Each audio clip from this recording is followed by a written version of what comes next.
할렐루야. 오늘 저희들 누가복음 3장 7절에서 14절 말씀으로 누가복음 강의 11번째 시간 독사의 자식들아 회개하라 라는 제목으로 오늘 함께 말씀을 나누겠습니다.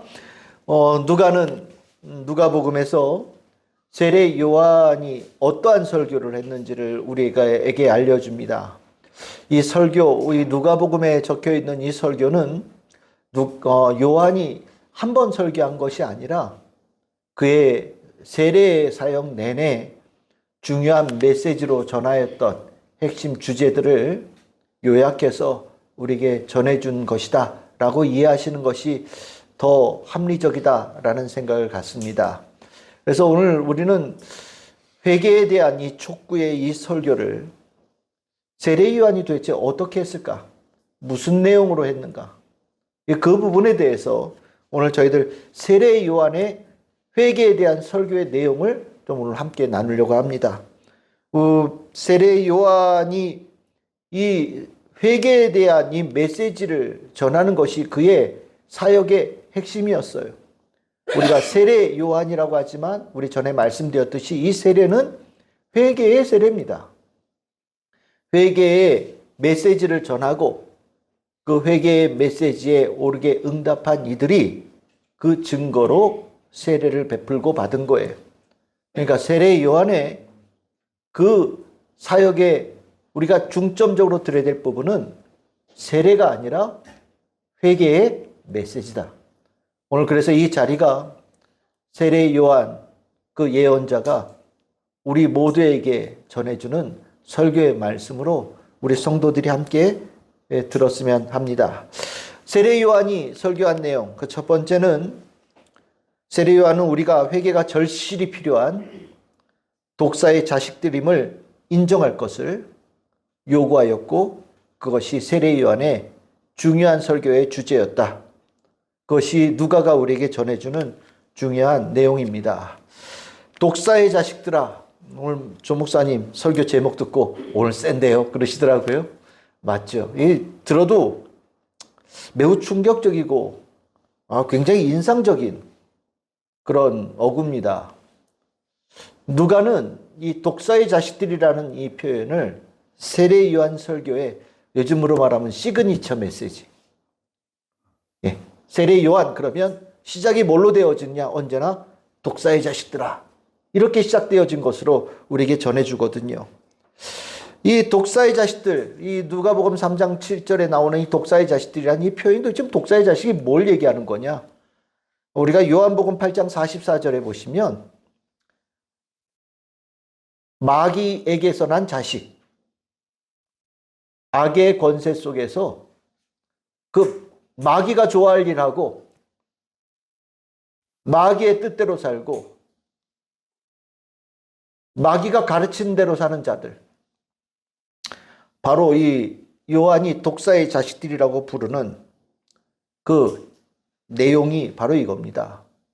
그러면 이렇게 들으면 우리 독사의 자식이라는 이 표현에서 바로 마음에 들 거예요. 이게 쌍욕 아니냐? 욕한 거 아니냐?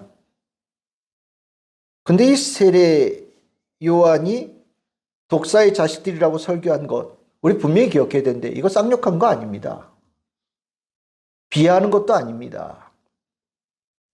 이 부분을 우리가 이해하기 위해서 중요하게 봐야 될 부분이 있는데 공간복음서는 마태, 마가, 누가 복음서가 공간복음서라고 그랬잖아요. 그래서 같은 내용이 이렇게 겹쳐 나오는 데가 있거든요. 그걸 평행본문이라고 그래요. 이 평행본문인데 같은 것 같은데 조금 달라요. 그 조금 다른 부분이 굉장히 의미 있는 메시지를 전할 때가 있는데 딱 이 부분이 그래요. 이 누가복음 3장 7절에 나와 있는 이 성경의 평행 본문이 마태복음 3장 7절이에요. 마태복음 3장 7절에 보면 똑같은 메시지가 나오는 것 같은데 어떻게 나오냐면 독사의 자식들이라고 세례 요한이 부르는데 누구를 향해서 부르느냐? 바리새인들과 사두개인들을 향하여서 독사의 자식들이라고 불러요. 그러니까 이 사두개인과 바리새인들이 왜 세례 요한에게 왔겠습니까? 꼬투리 잡으려고. 불순한 의도를 가지고 온 거예요. 그러다 보니까 세례 요한은 그들을 향하여서 너희들 회개하러 온 거 아니잖아. 악한 마음을 가지고 왔잖아. 그러면서 독사의 자식들이라고 그들을 질책했다라는 거예요. 마태복음은 그렇게 전했어요. 근데 누가복음은 좀 달라요. 어떻게 다릅니까? 세례를 받으러 나오는 무리에게 사단의 독사의 자식들이라고 외쳤다라는 거예요. 이게 굉장히 중요한 의미죠. 세례를 외면한 사람들에게 독사의 자식이라고 불렀느냐? 아니에요.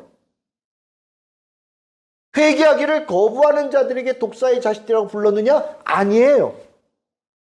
광야에 있는 세례 요한에게 정말로 마음을 다해서 찾아온 이들, 세례 요한이 선포하는 설교를 듣고 그 심령의 진리의 말씀, 생명의 말씀을 새기고자 온 이들에게 세례 요한은 뭐라고 불렀다고요? 독사의 자식들이라고 불렀다는 거예요. 이 부분이 굉장히 중요한 겁니다. 이것은 비난한 것이 아니라 그들을 깨우기 위한 말씀이고 그들을 살리기 위한 말씀으로 이렇게 독사의 자식들이라고 불렀다라는 메시지가 있는 거예요. 독사의 자식들이라고 더 이상 살지 말라고, 독사의 자식으로 살아가는 것을 끊어내라고, 그것으로부터 벗어내라고 독사의 자식들이라고 세례받으러 나온 무리들에게 세례 요한은 설교를 했다라는 겁니다. 그러니까 이 독사의 자식들이라는 이 표현은 그 안에 진실로 그들에게 하나님께서 기뻐하시고 원하시는 자로 거듭나기를 간절히 바라는 세례 요한의 그 사랑의 마음이 녹여져 있는 거예요. 여러분들이 세례 요한이 이렇게 충격적인 메시지를 통하여서 설교를 들으러 온 이들에게 선포를 시작한 이유는 하나님께서 어떤 이들을 하나님의 백성으로 여기시는지를 알고 있었기 때문입니다. 오늘 유대인들은 어떤 사람들이냐면 자신들이 아브라함 자손으로서 이미 자신들은 확실하게 하나님의 백성이라고 생각한 사람들이잖아요. 당시에도 세례가 있었어요. 근데 세례를 누구에게 베풀었느냐? 이방인들이 유대인이 되어질 때, 이방인들이 나도 유대인으로 살겠습니다라고 할 때 행했던 의식이 세례예요. 그러니까 유대인들 입장에서는 세례는 자신들과 상관없는 거란 말이죠. 그런데 세례 요한은 지금 어떻게 하고 다녔냐? 아니다, 너희들도 세례를 받아야 된다라고 전파하고 다녔다라는 거예요. 무슨 소리입니까? 무슨 의미입니까? 하나님께서는 너희들을 이방인들과 똑같이 보고 계시다는 걸 얘기해 주는 거예요. 그럼 왜 이방인들과 똑같이 보시느냐? 하나님께서 원하시는 자는 하나님 앞에서 저는 아이고 잘 돼서 저는 이렇게 훌륭하게 키워주셔서 저는 정말로 하나님의 은혜로 잘된 자로 이렇게 서 있습니다라고 꼿꼿하게 서 있는 자가 아니라 하나님 앞에 저는 죄인입니다. 자격 없는 자입니다. 무익한 자입니다. 라고 고백하고 하나님 앞에 엎드리는 자를 하나님께서 원하시기 때문에, 그것을 원하시기 때문에 이 말씀을 전해주는 거예요. 유대인들은 자신들이 하나님 앞에 딱 설 수 있는 자라고 생각을 했어요. 예배당 앞에서도 제일 앞자리에 서서 하나님 저는 저들과 같지 않아서 참으로 감사합니다. 저는 저들처럼 태어나지 않아서 너무너무 행복한 사람입니다. 라고 고백하고 기뻐하는 자를 원하시는 것이 아니라 저 뒤에서 고개를 들지 못하고 저희는 이곳에 들어올 자격이 없는 자인데 정말 이 자리에 나와서 주님 앞에 용서를 구하며 기도합니다. 저 죄인인 저를 용서하여 주시옵소서라고 기도하는 그 자를 눈여겨보시고 그를 하나님의 자녀로 여기신다라는 것을 알고 있기 때문에 세례 요한이 세례를 받으러 온 이들에게 독사의 자식들이라고 얘기하면서 너희들이 그런 죄인이란 존재라는 것을 인정하고 주님 앞에 고백하라고 촉구하고 있는 거예요. 이 부분이 예수님 잘 이야기해서 예수님의 이야기 하나를 딱 보시면 알아요. 그게 뭐냐면 마가복음 7장에 나오는 이야기예요. 예수님께서 이 복음을 전하러 다니시다가 갑자기 이방 땅으로 가신 적이 있다. 마가복음에 그렇게 나옵니다. 그 땅 이름이 수로보니게예요. 수로보니게가 어디냐면 지금 레바논 지역이에요. 레바논 지역. 그러니까 이스라엘 백성들이 살지 않는 땅이죠. 그곳에 갑자기 예수님께서 웬일인지 모르겠는데 가셨어요. 근데 예수님께서 그곳에 딱 가셨을 때 한 여인이 예수님을 찾아옵니다. 근데 이 여인이 이방인이에요. 헬라인이에요. 아주 성경에서 그것을 강조하고 있어요. 감히 헬라인 이방인 여자가 예수님을 찾아갔다는 거예요. 왜? 그 딸이 귀신이 들렸어요. 근데 예수님께서 어마어마한 사랑과 은혜를 베푸시는 놀라운 분이라는 걸 소문을 들었어요. 그래서 예수님을 찾아와서 자기 딸을 고쳐달라고 부탁을 하는 거예요.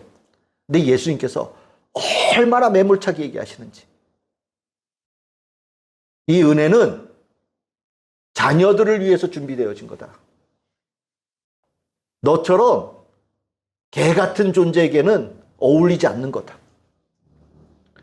예수님 입에서 개라는 단어가 나오잖아요. 이거 읽을 때마다 깜짝 놀래거든요. 예수님 너무한 거 아니야? 그 자기 딸 귀신 들려서 고통당하는 거 보면서 예수님께 와가지고 고쳐달라고 부탁하는데 예수님께서 어떻게 그 여인한테 너는 자녀가 아니라 개 같은 이방인이라서 너에게 너의 딸을 고쳐줄 수 없어. 어떻게 그렇게 얘기하시지? 라고 이게 화들짝 놀란단 말이죠. 그런데 예수님께서 개라고 한 얘기는 세례 요한이 독사의 자식들이라고 얘기한 것과 똑같은 거예요. 만약에 그 이야기를 들었을 때 아니네 여기까지 찾아왔는데 아니 예수라는 자가 나를 어떻게 알고 개라고 얘기를 해? 아마 그런 마음을 먹었다면 아무 일을 하지 않았을 거예요. 근데 그 예수님께서 자녀와 개라는 이 단어를 그 여인에게 전했을 때 그 안에 예수님의 사랑의 마음을 읽어낸 거예요. 그 말을 통하여서 무엇을 원하시는지 이끌어내기를 원하시는지 이 여인이 단박에 깨달은 겁니다. 영향이 열린 여인이죠. 그래서 나오는 반응이 28절에 30절이에요. 예수님 말씀이 어떻다고요? 옳습니다. 맞습니다. 예수님. 뭐가 맞아요? 저 개예요. 우리말로 표현하면요. 저 죄인입니다. 세례 요한의 표현으로 하면요. 저 독사의 자식입니다. 인정했다는 거예요. 저 그렇습니다. 자격 없고 부끄러운 존재이지만 이 부끄러운 존재가 주님 앞에 나와서 감히 구합니다. 자녀에게 베풀어 주실 그 은혜에 부스러기라도 저에게 주세요. 라고 구했다라는 거예요. 그랬더니 예수님께서 여기에 대해서 뭐라고 얘기하십니까? 이 말을 하였으니. 이 말이 뭘까요? 예수님 옳습니다. 저를 개라고 얘기하신 거, 독사의 자식이라고 말씀하신 거 제가 인정합니다. 라는 그 말을 예수님께서 했다라는 것에 별표를 100개쯤 찍어주셨다는 거예요. 그리고 자녀에게 줄 축복을 그 여인에게 부어주셨고 그 은혜로 그 귀신 들렸던 딸이 나았다라는 것이 오늘 성경의 이야기거든요. 무슨 얘기를 하는 겁니까? 내가 독사의 자식이라고 얘기할 때 주님께서 나를 죄인이라고 얘기할 때 저 죄인 맞습니다라고 인정하고 고백하는 것이 너무너무 중요하다. 하나님께서 그렇게 고백하는 자를 원하시고 기뻐하시고 하나님의 자녀로 삼아주신다라는 것이 오늘 이 세례 요한의 설교의 굉장히 중요한 핵심이라는 거예요. 우리는 주님 앞에 죄인이라는 그 부분을 이만큼으로 줄여요. 그리고 나는 복받은 사람이라는 것을 이만큼 키워서 주님 앞에 서고 예배드리는 모습을 갖기를 원합니다. 그런데 내가 주님 앞에 자격 없는 자, 아무 공로 없는 자, 늘 언제나 죄에 물들고 악의 영향을 받으면서 사는 자라는 그 인식을 가지고 있는 것이 굉장히 중요한 거예요. 그 마음을 가지고 주님 앞에 무릎 꿇을 때 주님께서는 그 자를 하나님의 자녀로 인정하시고 하나님께서 그를 축복하신다는 것을 우리가 알아야 됩니다. 내가 죄인입니다라고 얘기할 때 주님은 용서의 은혜를 베푸시고 그에게 축복해 주시는 거예요. 저는 그래도 다른 사람보다 낫습니다라는 그 마음이 있을 때 그 자는 회개의 저 끝자리로 다시 돌아가야 될 가장 뒤처진 자라는 것을 우리가 반드시 이해해야 되는 거예요. 세례 요한은 부질없는 교만의 마음을 가지고 회개를 잊어버린 이스라엘 백성들에게, 유대인들에게 회개해야 될 존재라는 것을 깨우치기 위해서 독사의 자식이라고 외치며 설교를 시작했다. 오늘 이 메시지를 우리 성도님들이 첫 번째 메시지로 기억할 수 있기를 소망합니다. 두 번째로 우리가 깨달아야 될 것이 무엇이냐면, 세례 요한은요, 회개의 설교를 하면서 이 자리에서 지금 꼭 해야 될 것이다 라고 늘 설교를 했다. 회개는 절박하고 절실한 거다. 다음으로 미루고 뒤로 미뤄서는 안 된다라는 것을 설교할 때마다 강조했다. 누가가 우리에게 전해주는 세례 요한의 중요한 두 번째 메시지입니다. 회개의 촉구, 회개해라. 비난이 아니라는 건 이제 이해하셨죠? 엄청난 은혜의 초청이에요. 그러면 당장 이 자리에서 회개하라. 그러면 협박이냐? 아니에요. 넌 진실로 그 영혼을 사랑하는 마음으로 진심으로 요청하는 사랑의 예언자의 외침입니다. 세례 요한이 지금 당장 이 자리에서 회개를 꼭 해야 된다고 말한 이유가 뭐냐? 알아서죠. 알기 때문이에요. 뭐를요? 심판이 다가왔다라는 것을 알기 때문이에요. 다른 사람들은 몰라요. 심판이 임박했다라는 걸 몰라요. 심판주가 이 자리에 와 있다라는 걸 몰라요. 그래서 회개를 자꾸 다음으로 미루는 거예요. 근데 세례 요한은 알고 있어요. 심판의 그분이 이 땅에 오셨다라는 것을 세례 요한은 이미 알고 있어요.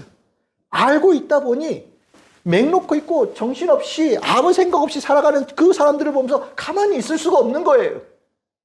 정신 차리라고 얘기를 하고, 지금 당장 해야 된다고 얘기를 하고, 그 어떤 것보다 절박한 일이라고 얘기하고, 절실히 필요한 일이라고 목 놓아서 얘기를 했다는 거예요. 그 절실한 이유를 여러분들 누가복음 3장 9절에 이렇게 표현하죠. 이미 현재예요. 현재 이미 도끼가 나무 뿌리에 놓여 있다. 모든 나무들마다. 이 표현이 이렇게 하면 좋을 것 같아요. 누군가 도끼를 들고 열매를 맺는 좋은 나무와 열매 없는 나쁜 나무를 구별하여서 나쁜 나무를 찍어 버리려고 도끼 들고 이 자리에 오셨다. 나무를 골라내는 일을 하실 분이 이 땅에 오셨다라고 선포하는 내용이 누가복음 3장 9절이에요. 그러면 그 도끼 든 자가 누굴까요? 그 도끼 든 자가 누굽니까? 예수님이에요. 예수님이에요. 우리 예수님, 그러면 어떻게 우리가 먼저 생각합니까? 구원자. 맞죠? 구원자 맞아요. 구원자 맞아요. 그런데 예수님은 구원자의 타이틀이 있는 반면에 동시에 또 다른 타이틀이 있습니다. 그게 뭐냐? 심판주의 타이틀이에요. 예수님은 구원자이시며 심판자세요. 이 타이틀이 동시에 가지고 계신 분이셔요. 예수님께서 심판주가 되신다라는 것은 성경에 곳곳에 나오는 말씀입니다. 예수님 입으로 직접 하신 말씀도 있어요. 마태복음 16장 27절. 인자가, 예수님 자기를 얘기할 때 인자라고 얘기하죠. 천사들과 함께 올 텐데 그때 각 사람이 행한 대로 갚을 거다. 네, 심판의 주권을 가지고 계시다는 걸 말씀하시는 거죠. 마태복음 25장 31절 32절. 인자가 영광을 이 땅에 다시 올 때 못 알아들으니까 또 얘기하신 거예요. 모든 민족을 내가 모으고 각각 구분하기를 목자가 양과 염소를 구분하는 것처럼 할 것이다. 좋은 나무, 나쁜 나무 구분해서 잘라버리고 살리고 하는 그 일을 예수님께서 하신다. 예수님께서 확실하게 말씀하신 거죠. 그래서 이 부분에 대해서 요한계시록 20장 12절에 보시면 진짜 예수님께서 책을 펴놓고 그 이름에 생명책에 이름이 기록되어져 있는 자와 그렇지 않은 자를 구별해서 구분하시는 일을 그분이 하신다. 예수님이 하신다. 라고 얘기를 하고 있어요. 중요한 내용이에요. 우리가 세례 요한은 예수님께서 이미 오셨음을 알고 있고 바로 뒤에서 따라오신다는 것을 이미 알고 있는 자예요.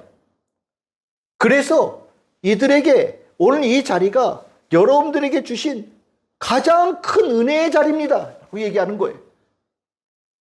이 시간이 바로 뒤에 올 그 예수님을 어떻게 만나느냐를 구분하고 다르게 만드는 가장 핵심적인 자리고 생사가 왔다 갔다 하는 가장 중요한 자리입니다라고 세례요한은 목을 외쳐서 부른 거예요.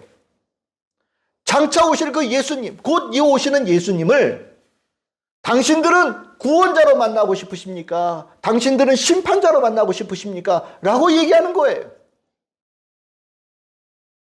세례요한은 지금 이 자리에서 저는 죄인입니다. 제가 주님의 뜻대로 제대로 살지 못했습니다. 주의 말씀을 들었어도 뒤로 미루고 주의 말씀을 저 뒤로 미루고 세상의 사람들처럼 살았습니다. 고백하고 주님 앞에 엎드리는 자가 되어져서 그 회개의 모습으로 이어오실 예수님을 만나는 자가 되라. 그러면 그 예수님을 구원자로 만나는 은혜를 입을 거다라고 세례 요한이 전했다라는 거죠. 저는 세례 요한이 진짜 하나님의 사람이다. 진짜 하나님의 사람이다라고 저는 생각을 해요. 뭐 여러분들도 그렇게 생각하겠지만. 여러분들 평안해 괜찮아 이런 얘기하는 사람 원하십니까? 심판주 되시는 예수님을 만날 것인가? 구원자 되시는 예수님을 만날 것인가? 오늘 이 자리가 여러분들의 생사를 가르는 가장 중요한 자리입니다. 라고 솔직하게 명확하게 말해주는 그런 분을 원하십니까? 세례 요한은 진짜 하나님의 사람이에요. 절박하고 절실한 회개를 가르쳐준 분이죠. 오늘 세례 요한이 오늘 이 자리에서 여러분들에게 말씀하고 계시는 거예요. 여러분들의 회개가 절박하고 절실하다. 여러분들의 생사를 가르는 자리가 바로 이 자리다. 회개함으로 은혜의 자리가 되어지기를 내가 간절히 바랍니다. 라고 세례 요한이 설교하고 있는 거예요. 2000년 전에도 그랬고 오늘도 세례 요한은 우리에게 이 똑같은 설교를 합니다. 우리 성도님들이 이 설교를 심령에 깊이 들어서 이 절박하고 절실한 회개 놓치지 않고 미루지 않고 이 은혜의 자리 가장 축복의 자리로 삼는 우리 성도들 되기를 소망합니다. 세 번째로 세례 요한은 항상 회개의 설교를 하면서 회개에 합당한 삶, 실제적인 삶의 변화 그리고 삶의 전환을 가르쳤습니다. 우리 지난 설교의 제목처럼 세례 요한은 회개를 설교하면서 살아있는 회개, 삶으로 나타나는 회개에 대한 부분을 반드시 연결시켰다. 누가가 우리에게 전해주는 중요한 부분입니다. 세례 요한이 이렇게 설교했어요. 독사의 자식들이라고 설교했고 오늘 이 자리가 여러분들에게 가장 큰 은혜의 자리니 이 절박하고 절실한 회개 오늘 이 자리에 하십시오. 설교했어요. 그 자리에 모인 무리들이 어땠을까요?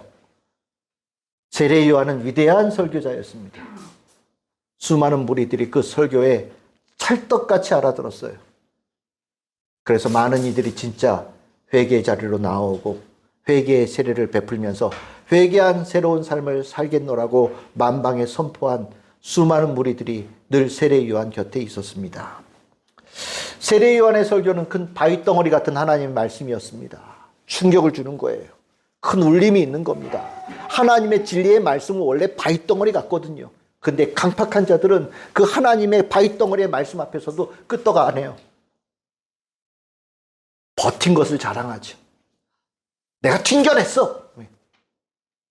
하나님께서 얼마나 큰 소리를 얘기하는지 내가 그래도 귀를 꽉 막았어. 이런 거 자랑합니다. 근데 그거는 가장 미련한 사람이에요. 세미한 음성에도 세미한 소리에도 큰 울림이 되어지고 하나님의 자그마한 말씀 하나에도 태산이 나에게 다가온 것처럼 느끼는 자가 살아있는 심령이고 복받은 심령이에요. 세례 요한이 설교한 자리는 그 바위가 같은 하나님 말씀을 제대로 알아들은 이들이 있었던 거예요. 그걸 어떻게 아냐고요? 그 다음에 반응이 나오잖아요. 뭘 묻습니까? 있는 자들이 다 물어요. 회개가 이제 알겠습니다. 저 회개합니다. 그럼 이제 우리가 무엇을 해야 됩니까? 라고 묻는 거예요. 회개한 우리는 어떻게 살아야 됩니까? 회개한 우리들에게 하나님께서 원하시는 게 뭡니까? 하나님께서 기뻐하시는 회개한 자는 어떤 삶을 사는 겁니까? 라고 물었다라는 거예요. 굉장히 중요한 겁니다. 들린 게 있으면 깨달음이 있고 그 다음에는 궁금한 게 생겨요. 근데 들은 게 없으면 궁금한 게 없습니다. 깨달은 게 없으면 느낀 바가 없으면 물어볼 게 없는 거예요. 세례 요한 앞에는 수많은 사람들이 설교를 듣고 물었다는 거예요. 뭘 어떻게 해야 됩니까? 하나님께서 뭐를 하기를 우리에게 원하십니까? 물었다라는 거예요. 중요합니다. 하나님의 말씀은 여러분들의 생각에 물음을 갖게 만들어야 돼요. 우리 주일 설교 이렇게 나누잖아요. 이게 설교가 끝이 아니에요. 진짜 설교의 끝은 여러분들 가서 나눌 때 그 시간이에요. 설교를 제대로 듣고 말씀을 제대로 들으면 가서 나누는 말씀들이 살아있어요. 내가 느낀 것들, 그러면서 내가 어떻게 해야 될 것이냐 고민하죠. 그치요? 그 다음에 내가 무엇으로 나아가야 될까 고민한단 말이죠. 그것을 나눔의 시간에 나누는 거예요. 그건 제대로 알아들은 거예요. 하나님의 말씀을 바위덩어리처럼 받아들인 거예요. 근데 하나님의 말씀을 제대로 듣지 못하면 할 얘기가 없어요. 그냥 피상적인 얘기. 뭐 안 느껴도 할 수 있는 얘기들 여러분들 입에 다 가지고 있잖아요. 기도 열심히 해야죠. 뭐 이런 거 있잖아요. 안 들은 거예요. 그 말씀이 여러분들의 심령에 울림이 없는 거예요. 세례 요한으로 따지면 회개 안 한 거예요. 회개한 자는 반드시 그 다음에 질문이 있어요. 질문이 있었다라는 걸 우리에게 얘기하고 있는 거예요. 그러면 그 질문에 대해서 세례 요한은 어떻게 답했을까? 이게 중요한 포인트죠. 10절에서 11절 보시면 무리가 일반적인 거예요. 이거 보편적인 겁니다. 무리가 물어요. 어떻게 됩니까? 그랬더니 뭐라고 얘기합니까? 옷 2벌 있는 자는 옷 없는 자에게 나눠줄 것이요 먹을 것이 없는 자도 그렇게 할 것이니라. 어떤 단어가 중요한 단어처럼 보이십니까? 옷? 먹을 것? 아니죠. 나눔이라는 단어입니다. 나눔. 여기랑 옷은 여러분들 이렇게 멋있게 보이려고 이렇게 겉에 입는 옷이 아니라 꼭 입어야 되는 필수적인 옷 있잖아요. 그 옷을 얘기하는 거예요. 이 옷이 있느냐 없느냐는 단순하게 멋있는 자가 아니라 생존의 문제로 왔다 갔다 하는 거예요. 여기 먹을 것도 매한가지예요. 막 간식, 디저트 이런 거 얘기하는 게 아니라 생존을 위해서 꼭 필요한 먹을 걸 얘기하는 거예요. 그러한 먹을 것에 부족하고 허덕이는 자에게 회개한 자는 어떤 마음을 갖느냐? 나눔의 마음을 갖는다라고 가르쳐 주는 겁니다. 그럼 나눔의 반대가 뭡니까? 더 많은 것을 소유하는 거죠. 있어 보니 있는 게 너무 좋고 더 있고 싶고 더 있고 싶고 더 가지고 싶은 것. 갖는다라는 생각이 들 때마다 행복하고 내 것이 많아진다라고 알았을 때 정말 너무너무 행복한 자가 되어지는 삶. 어떻게 하면 더 가질 것에 대해서 초점을 맞추면서 가진 것에 대해서 눈을 못 떼는 그 삶이 회개 이전의 삶이라는 거예요. 근데 회개한 자는 나눔에 눈이 열린다라는 겁니다. 왜요? 하나님께서 우리에게 주시잖아요. 은혜도 주시고 사랑도 주시고 생명도 주시고 위로도 주시고 우리들의 필요한 모든 것들을 주님께서 아낌없이 공급하시잖아요. 주신단 말이죠. 회개한 자는 하나님께서 우리에게 왜 주시는지 그 주심을 통해서 무엇을 알기를 원하신지 깨달으면서 나눌 수 있는 자가 되어진다라고 얘기하는 거예요. 나눔의 기쁨, 누군가를 살릴 때의 기쁨, 누군가를 세울 때의 기쁨, 누군가를 도울 때의 기쁨을 아는 자로 삶의 가치관이 변한다라는 거죠. 세례 요한은 굉장히 급진적인 사람이에요. 근원적인 삶의 가치관의 변화를 얘기합니다. 두 번째 부류의 사람을 얘기해요. 세리입니다. 12절 13절이죠. 근데 이 로마의 세금은 굉장히 특이했어요. 어떤 지역에 로마 제국에서 우리 이 교회라고 칩시다. 이 교회에 1년의 세금이 얼마로 내려와요. 그럼 이 지역을 다스리는 자가 세금을 먼저 냅니다. 그리고 이 지역에 이제 내가 그 위에 냈으니 걷는 거예요. 미리 선물로 주고 나는 여기서 이제 걷는 거예요. 왜 걷기 위해서 세금을 걷는 관리인을 세우고 그 밑에 실질적으로 세금을 거들어 다니는 사람들을 쭉 세우는 거예요. 그래서 제일 마지막에 있는 자가 세리예요. 내가 여기다 100만 원을 냈어요. 그러고 나서 여기서 1000만 원을 걷든 2000만 원을 걷든 건 내 맘이에요. 물론 100만 원 내고 90만 원 걷는 자는 없었겠죠. 그렇죠? 많이 걷었단 말이죠. 그러니까 독하게 걷는 거예요. 할당량이 다단계처럼 내려오니 좀 띄어먹고 좀 띄어먹고 좀 띄어먹어야 돼요. 얼마나 많이 걷었겠어요. 그러니까 세리는 정말 나쁜 놈, 돈만 하는 놈, 욕하고 다녔던 게 유대인의 사회였거든요. 근데 오늘 세리와 얘기합니다. 세리도 내가 죄인입니다라고 고백하면 하나님의 백성이 될 수 있다 얘기하는 거예요. 충격적인 얘기예요. 다만 세리가 얘기해요. 그럼 이제부터 회개한 자는 어떻게 됩니까?